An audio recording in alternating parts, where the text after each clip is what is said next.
guys, it's time to Nefis and Chill. In this video, I'll be going over 10 quick tips for Back 4 Blood that may help you as the release date for the game draws nearer for those who didn't get to play it in early access. If you want to keep up with either Back 4 Blood or Elder Scrolls Online content in the future, then please do subscribe to the channel, as that's incredibly helpful for us to maintain our current content schedule. So let's start. Tip number 1. Don't go Rambo. This means don't rush ahead of your group. Don't open the safe room door to start the level without everyone being ready. Don't assume everyone knows what they're doing within the group, and definitely don't keep triggering hordes.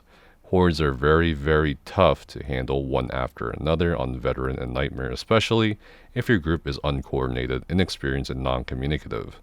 You'll often find yourself more than likely kicked from groups if you keep up this Rambo behavior. Tip number 2. Diversify your group's ammunition.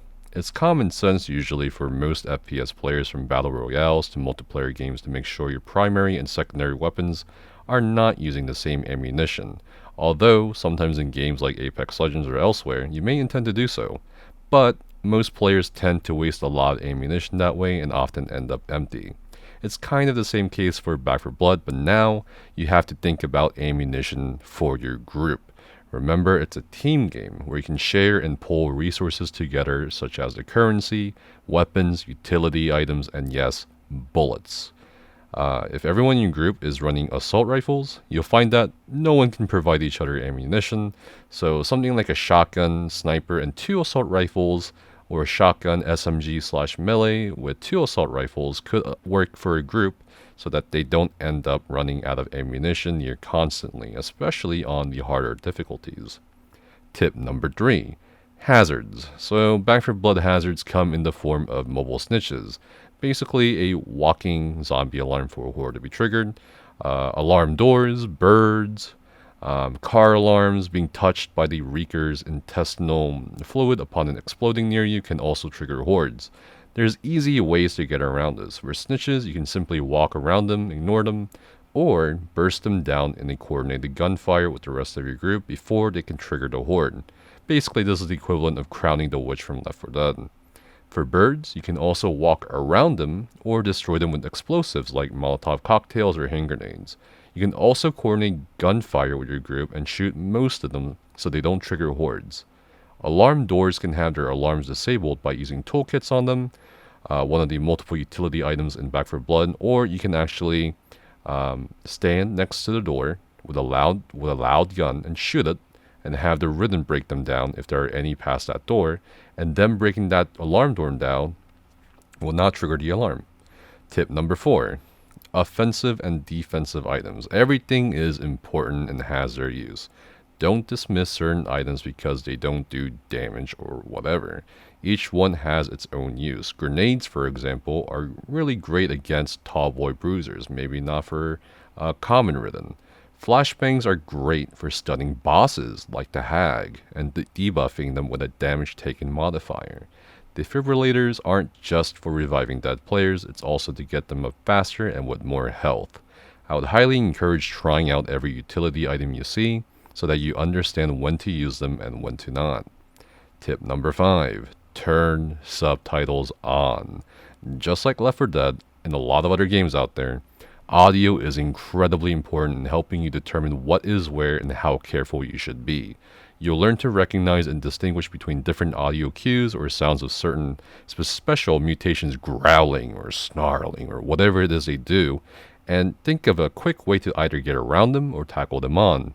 Subtitles in this game is really helpful if you're starting out and can't yet distinguish between all these weird noises, and the game will actually sometimes let you know if there's a stinger or something else in subtitles nearby making all that noise.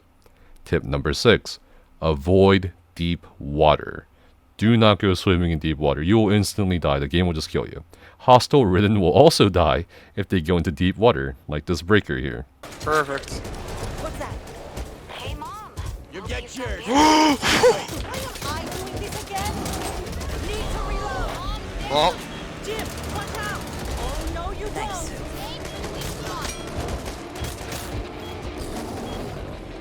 oh my god. What? Oh, It died? Hell yeah. it just leaped Bruh. That was fucking funny. That was hilarious. That was So pretty who funny. did that? I'm gonna say mom did it. Tip number 7. Attachments matter a lot. Guns and melees have stats. Attachments will modify, increase, and decrease their respective stats. The downside? You can't swap attachments out manually as you would with dropping currency or bullets. You need to find a different attachment for that same slot and swap it out that way if you don't like the previous attachment. Tip number 8. Weak spots matter a lot. Yes, you kill zombies with headshots, but sometimes the head is not always the vital spot for the special mutations that appear. You'll often see glowing orange or red spots on every special ridden from the ogre to the bruiser, so aim for those spots when possible as these do a lot more damage. Otherwise, you're going to be facing off against a lot of bullet sponges and wasting ammunition. Tip number 9. Get familiar with the card system. I'll probably make a different video on this, but just to go over the card system, it's basically 15 cards you can use. The order of the cards you assemble in your deck matters, as the first one will always be a freebie that activates, and the cards will appear in order after every level clear in sets. Definitely read what each card does, as these are basically your buffs or playstyles you can make based on your preferences or needs for the group. Also know that the AI director in Back 4 Blood has its own card system called the corruption cards, which are basically level modifiers that can totally change how you tackle on the level, from plunging you into the mist, to spawning a guaranteed boss, to making the ridden run or be armored. There's a lot of things the AI director can do that will either bless or curse your group's run, depending on what they are. Tip number 10. The last tip. Group positioning and communication. Perhaps the most important thing here is establishing what each person is doing in the group or what they're buying. If you're buying the same utility items like toolkits, well, who's going to have the bandages or medkits? If you're all rushing forward at the same time, who's going to cover the rear? If the person in front isn't crouching in a hallway, how will the rest of the group behind the frontmen shoot past them? Back 4 Blood on Veteran and Nightmare will definitely test your group's positioning, awareness, and communication skills.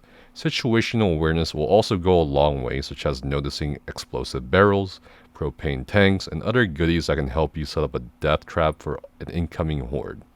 If you don't want to talk on the microphone or can't, that's okay too, because Back 4 Blood has a pretty good ping system that lets you communicate a lot of things, and allows you to point out specific hostiles or doors or hazards that will help the rest of the group, even if you don't say anything.